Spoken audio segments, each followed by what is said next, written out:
It's National Signing Day. Lars and I are going to have a nice, fun look ahead to 2025. You are Locked On Huskies, your daily podcast on the Washington Huskies, part of the Locked On Podcast Network, your team every day.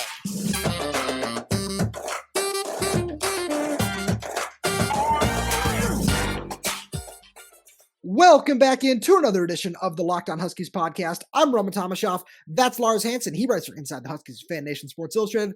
I'm the site editor over with Huskies Wire. Make sure you check out all of our written work in their respective locations. Thank you for making this your first watch or first listen of the day. Today's episode is brought to you by Game Time. Download the Game Time app, create an account, and use code LOCKEDON for $20 off your first purchase. So, Lars, on National Signing Day, as all our everydayers are listening to this, on Wednesday, we wanted to make sure we go through all the 2024 guys, but as we record this, middle of the afternoon on Tuesday, we want to make sure that we give these guys time to announce, time to sign, where I know there are a few guys that you and I have talked about on previous shows that we're waiting for to announce. One of them is going to be announcing late Tuesday. We might end up doing a live show. So, if that happened, you're welcome everydayers, and, you're listening to this in the past, but there are some other ones where we know they're not going to sign until Wednesday. Rashawn Clark being one. He put that announcement out. We haven't heard from either the Arizona transfers being Tacario Davis or Isaiah Ward. So some of those guys, we want to make sure they have their platform first before we have that discussion. So we're going to look ahead to 2025 because we talked about the lofty expectations that Jedd Fisch had for himself on our Tuesday show. So we want to expand on that a little bit more. And let's just say this. He wants this to be the best class in school history. That means that this is going to be at the very least, it needs to be a top 15 class in the country.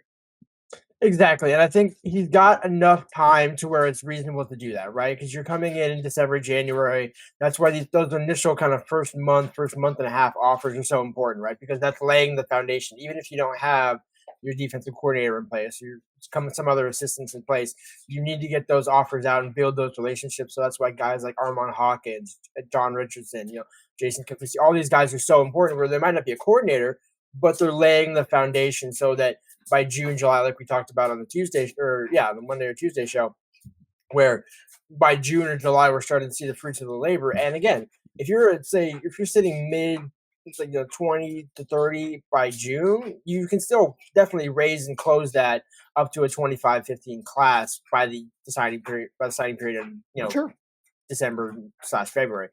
But I think we kind of talked about it before the show, where there's also now, because of certain things that happened in 2024, which we'll talk about later, why you really have to hit on certain guys in 2025. And they're in position to do it, right? I mean, Jedd Fisch, we talked about, Philip Bell and Dijon Lee being interested in Arizona. So they're already interested in Washington. Jake Flores is an example of a guy who took visits under the old staff. So the foundation's there, but Jedd Fisch setting the bar high. I think, if anything, if he misses the bar and gets to 16, 17, at least he's shooting for the stars. At least he's shooting for that top. Not like, hey, we're going to find the underrated guys and we're going to develop them and we're going to build this thing like that. It's like, okay, that's great, but we don't need to be, no disrespect, Boise State. We don't need to be Utah. You don't need to be a Mountain West school. You need to be a school that's, you can develop, let's say 3 to 5 guys per class. 3 to 5 guys per class that, long term, like a Jacob Lane, right? Where you'll get some time, but we're really thinking of you 2-3 years down the line. But you need those impact starters, those 4 and 5 star guys that can come in as freshmen and just say, you know what, I'm going to make this the starting cornerback job for 3 years and then I'm out. Like Trent McDuffie used to do. So let's take that a step further, because I really like what all the points you made there. But one of the things that you need to just really keep in mind with this is one of the things that Jedd Fisch said in his opening press conference. And that's that he believes that you can win a national championship here. And, what do you know? Where did this team just finish? Oh, in the national championship game. So it is possible. It's very possible. And now he understands that bar has been moved, that bar has been raised, and you need to find a way to get there. And I think one thing that I'm really intrigued to see is, because we've seen this staff do a really good job at creating relationships. Look at how long it took for Jake Flores to commit after the signing period. Look at how many of his guys are following him up here from Arizona, where there's a lot, and there could be more, as we said. So not only am I really curious to see how that can work with the added resources that they have available in Washington, but let's see what they want to do going outside of their footprint. where that was something we saw Kalen DeBoer's staff do a little bit, and it seemed like they were starting to become a little bit more willing to do. But let's see how they're going to do going into the Midwest. Are they going to dip further into the South? Where, as we said, we saw them offer guys in Florida and Alabama, Texas. Kind of, we've seen that happen for years now, so I don't want to highlight that as saying this is really significant.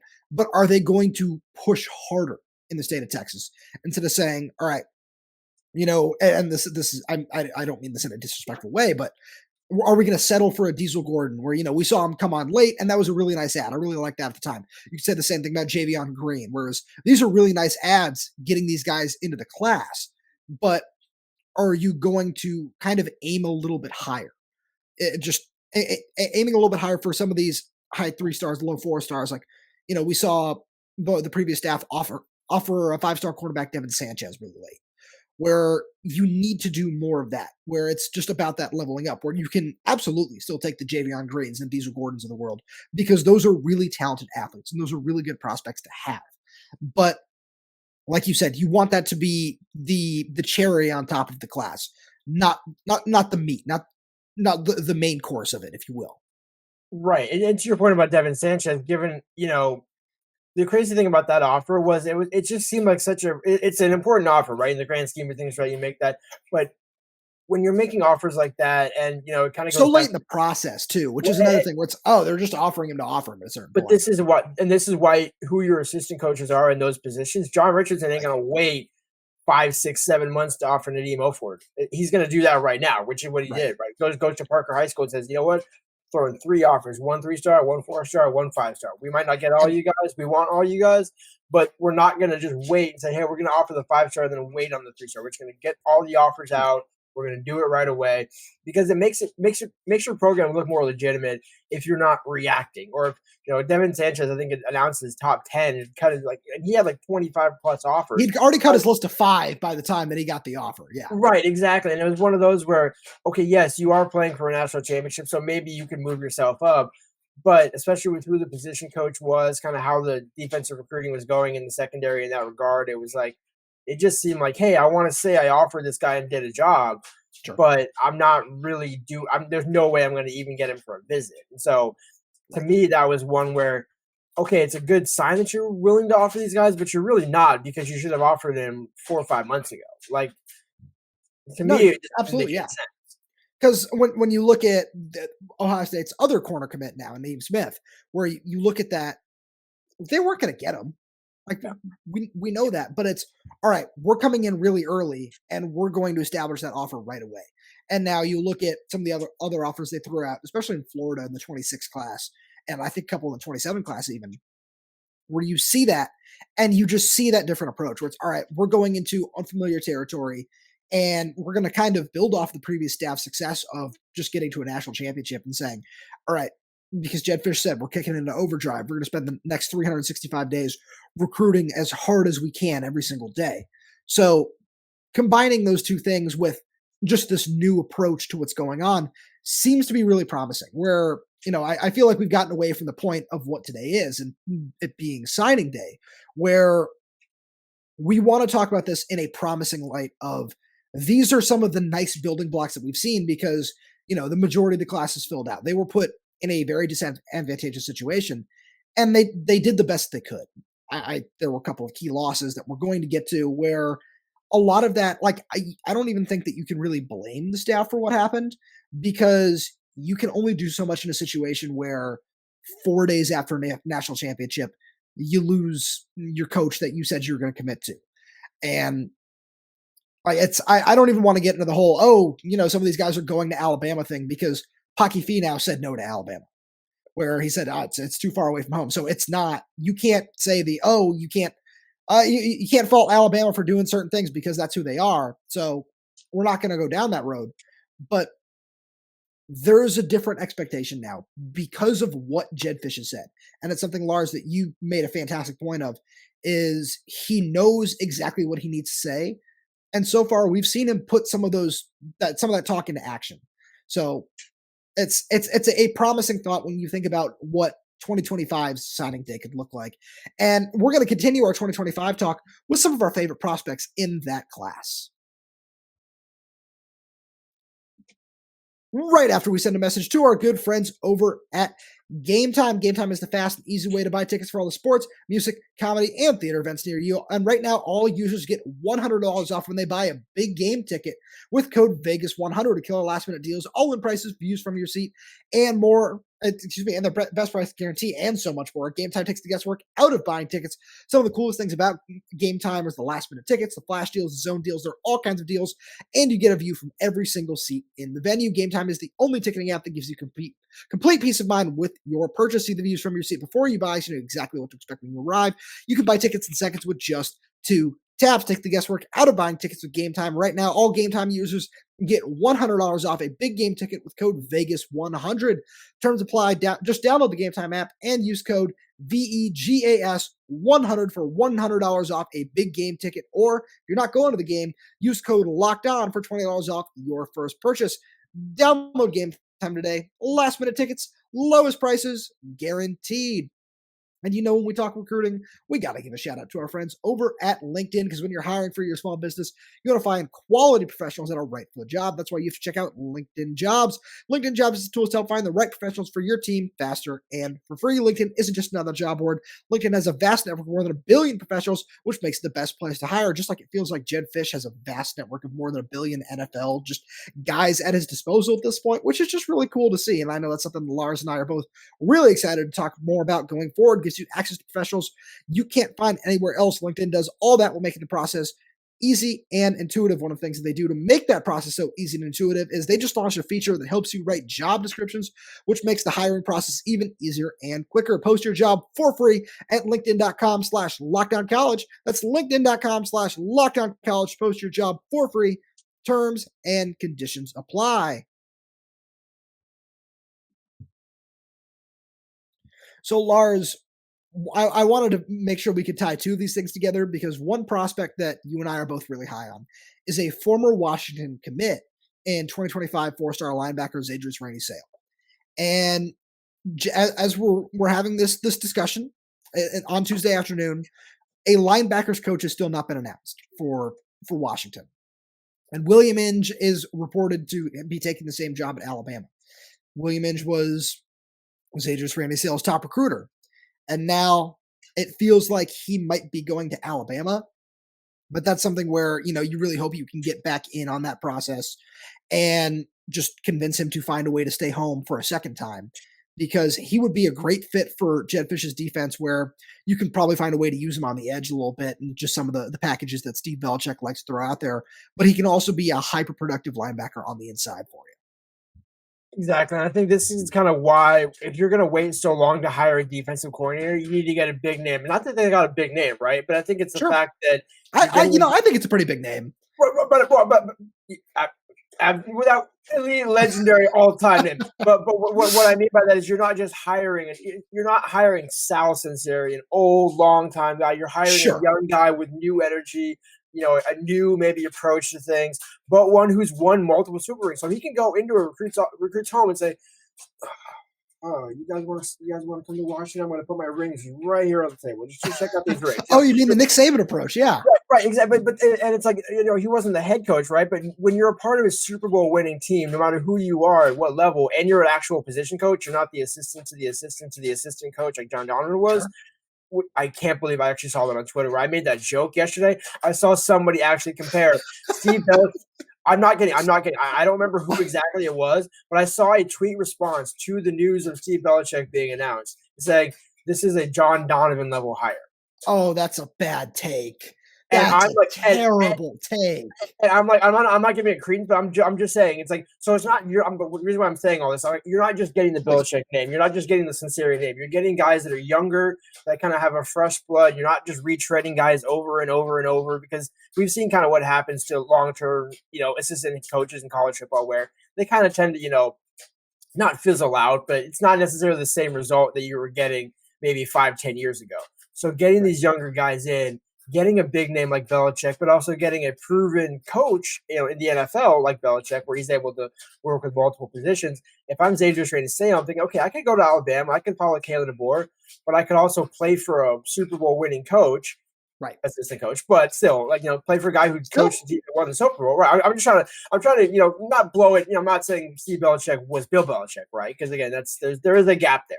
But when you're now going into school, when you're going into the 25 class, looking at who they could get, that's why you had to make such a crucial defensive coordinator hire, right? And getting Vinny Cincinnati as a young former Alabama player, these are now the recruiters that you need when Zaydrius Rainey-Sale can say, wow, I can not only stay home, be a Washington legend, but also play for a guy that knows how to get me to the NFL. Yeah, sign me up for that. Because I'm not saying William Lynch couldn't do that, but this is a different level.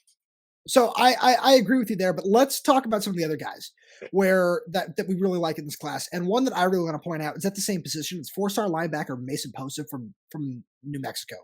That dude can really play. He's strong. He's physical. He's I think 3-time now all-state wrestler in New Mexico too. And any guy with a wrestling background, it just translates to football perfectly, especially at the linebacker position. I love his athleticism. I know he came up on an unofficial visit at some point last year. And this is somebody who the staff needs to find a way to prioritize, where you're going to need 2 or 3 young linebackers in the 25 class, where those are 2 huge names that I think need to find a way to be prioritized. Is there anybody else that you're looking at in terms of just anywhere really in the 25 class that has a Washington offer right now? Yeah, I will say I'm glad you mentioned the number of linebackers, because this might be a 3 or 4 linebacker class, right? That means you can take 1 or 2 4-stars or a 5-star. You can take a guy that can start right away, and then a guy that maybe could be a special teamer and kind of build into that, almost like what Carson Bruner's done. Because one guy that comes to mind like that is Cyrus Pollard from Utah. So I think he came up for an unofficial visit for the junior day this past weekend, took 3 unofficial visits to Arizona. Has a great relationship with Jason Kapusi. I talked to him after his visit. He said he spent time with Alfonso Tuputala. So that shows that Jedd Fisch is using the players in a similar way that Kalen did, right? Where, hey, the players are going to also just recruit the recruits as much as we are. So I think getting a guy, and that's the other thing, where similar to Texas, where Washington used to be pretty active in the state of Utah. Puka Nacua, Boyd Tanufi, the list goes on and on. But when was the last time, and I think it was Void, that they signed somebody out of Utah? It's been a minute. So that's the question, yeah. So if you think about it, it's been a minute. And that used to be a pretty fertile recruiting ground, and it still is. In the state of Utah, is a very fertile recruiting ground. So I can definitely see Cyrus Pollard kind of maybe being that 3rd linebacker in the class, because there's so many linebackers that I think are pretty high on UW. So it's a good problem to have. The other one, obviously, that I kind of want to mention is Dijon Lee. This is where this is an easy layup, right? Where it's one of, if not the best cornerbacks in the country. That I have no problem making that statement at this point in time. And when you're looking at Washington, I don't want to be the hype man here, but it really, tell me if I'm wrong, it really feels like John Richardson is Jimmy Lake 2015, 2014. I can see where your comparison is coming from. He really has that energy of, he's proven that he can coach up DBs at Arizona. He knows how to recruit, and he's a relentless recruiter, as we've seen in the first month. Without a defensive coordinator, he's basically been the DC. So I think the fact that Dijon Lee had Arizona and Washington in his top 5 or 6 about a month or so ago, great position for Washington to be in, because if you can get Dijon Lee, and he can be, that's why I said Trent McDuffie, where he just comes in 3 years and I'm out. Byron Murphy, 3 years and I'm out. This is a perfect comparison. I like that a lot. I want to fire through a couple more names here at major positions in need, where you need to add a couple of young wide receivers. We talked about Phillip Bell a lot on yesterday's show, Dijon Lee's teammate, so I won't go down that road. Cooper Perry at Notre Dame Prep in Scottsdale, the number 1 player in Arizona, already has a really nice relationship with the staff. Sounds like he could be coming up here for junior day. That's a really big one who I would keep an eye on, where that's somebody who I think Kevin Cummings is really going to prioritize. In that same vein, another wide receiver is Raiden Vinesbright, who's also from Arizona, recently transferred to IMG in Florida. So that's a dude I'd keep an eye on, where I think that the old staff liked him a lot too, where if they can find a way to get those 2 guys, that'd be huge. Tight end, though. Tight end and defensive line. Where defensive line, I haven't seen a lot of prospects where, that have really impressed me in terms of not only their interest level, but in terms of tape as well, where you haven't found that combination of, all right, yeah, this guy seems like he's a legitimate target for Washington at defensive tackle. Edge rusher, we'll probably get to that on another show, but tight end is really important after the Josh Cuevas departure, which we're going to talk about in a little bit as well, where there are 4 guys where I think you need to find a way to get 2 of them. Baron Naone from Oregon is a big one. Tiandre Waverly, one of the top players in Washington, got to find a way to just get him to stay home. Noah Flores is a big one. Another Washington prospect where he's not necessarily rated as highly as DeAndre Waverly, where Flores is still a 3-star, where Waverly's got his 4th. I really like Flores' development. You can find a way to get both guys from the state of Washington. I think Flores can play early and arguably might have just the same level of ceiling as Waverly, but Waverly's just a better athlete at this point in time. And then one other guy that I like is somebody who the staff prioritized the Washington staff, the last one prioritized really early before he moved to Utah, is Bear Tenney. He goes to Lehigh now in Utah. I think that's a dude who is really productive. I like his frame. I like his athleticism. And he's a little bit underrated right now, but he's somebody who popped really early on in the process, picked up a whole ton of offers, and is somebody who I would really keep an eye on as this goes along, especially being from Arizona. He had a really good relationship with the previous staff as well. And Lars, we've got to get to a couple of negatives here with some recent losses to the transfer portal and just guys that opted out of their NLIs right after this break. When we send a message to our good friends over at FanDuel. Happy Super Bowl to all who celebrate from FanDuel, America's #1 sportsbook. If you're like me, Super Bowl Sunday is all about scoring the best seat on the couch, grabbing your favorite football snacks, and placing some super bets. One of the best things about Super Bowl Sunday for me personally, I might try making my own buffalo chicken dip this year for the first time. I enjoy cooking. I think that'd be really fun to do. And, I also played some fun bets while I was in New York. Shout out to Rob Gronkowski, another FanDuel guy. Now that we, put that out there, shout out to him in his Kick of Destiny Part 2. Hey, I bet I'm gonna make it. Let's see. I'd love to see that. And shout out to my time in New York and being able to place a couple bets on FanDuel, like Fred Warner to lead the Super Bowl in tackles and assisted tackles for plus 300 odds. Really like that number there. I think he'll be. He'll have a couple more than former Washington signee Nick Bolton. We'll see what happens there. I had to get that in there. FanDuel has so many ways for you to end the season with a W or 2 or 3. Not only can you bet on who will win Super Bowl 58, but FanDuel also has bets for which players will score a touchdown, how many points will be scored, and so much more. New customers join today, and you'll get $200 in bonus bets if your first bet at $5 more wins. Just visit FanDuel.com/lockedon to sign up. That's FanDuel.com/lockedon.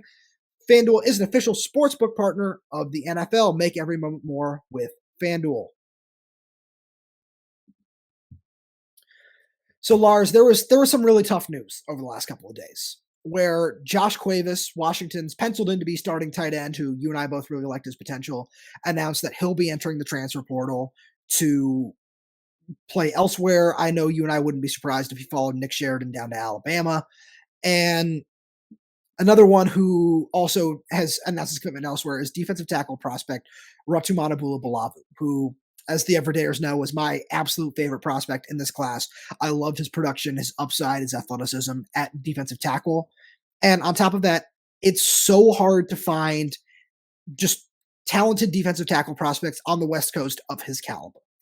And my hot take is that of all the guys who have left, that Ratumana Bulabalvu is the biggest loss for Jedd Fisch's staff. And like we said earlier in the show, might not necessarily be his fault, but I think this is the biggest loss in terms of position value, plus what he brings to the table, plus just need for this Husky team right now, especially after Paki Finau decided that he's going to be coming back to Washington.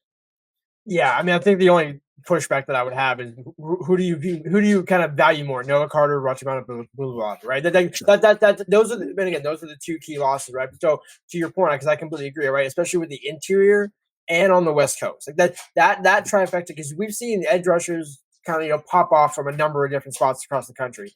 But the West Coast recruiting has really seen a dip in defensive line recruiting, and to a degree, offensive line recruiting as well, but especially defensive line.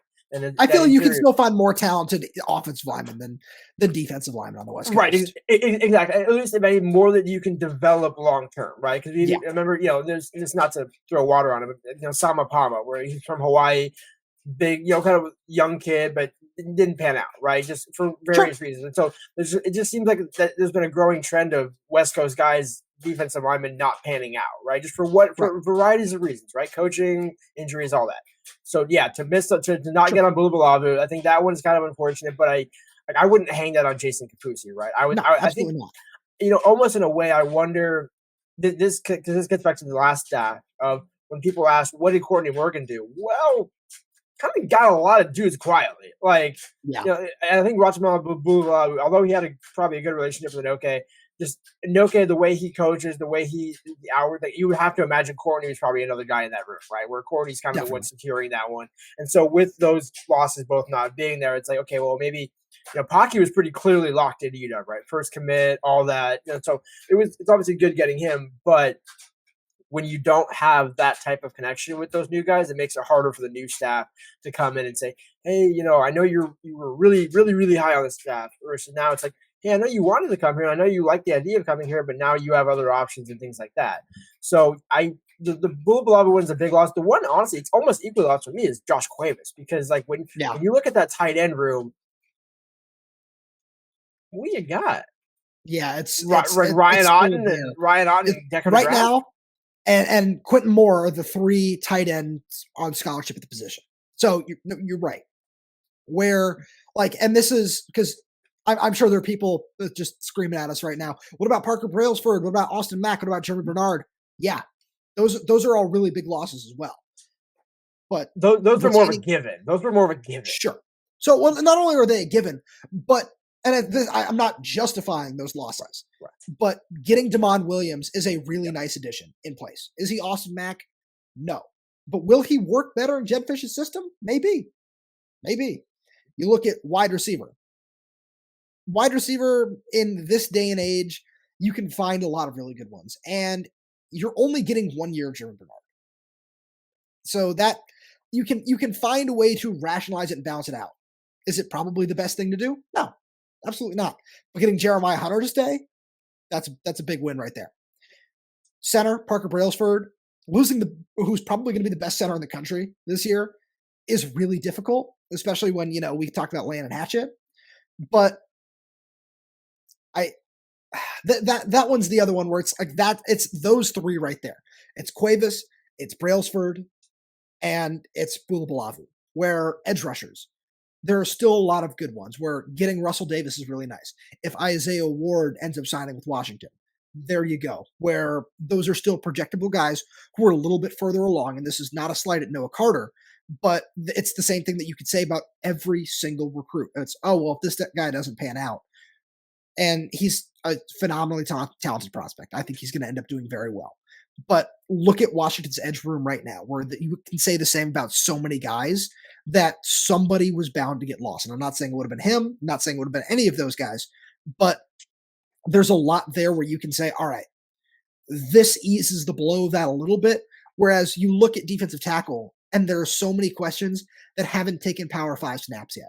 When we just circling it back around to Bulabalvu, where it's kind of like it's almost in the same caliber of prospect. It's if Fatu Tuitele decided to go to Alabama at the last moment, where we saw how his career turned out due to injuries, which is a real bummer. And this is the point of, you never know how these things are going to turn out.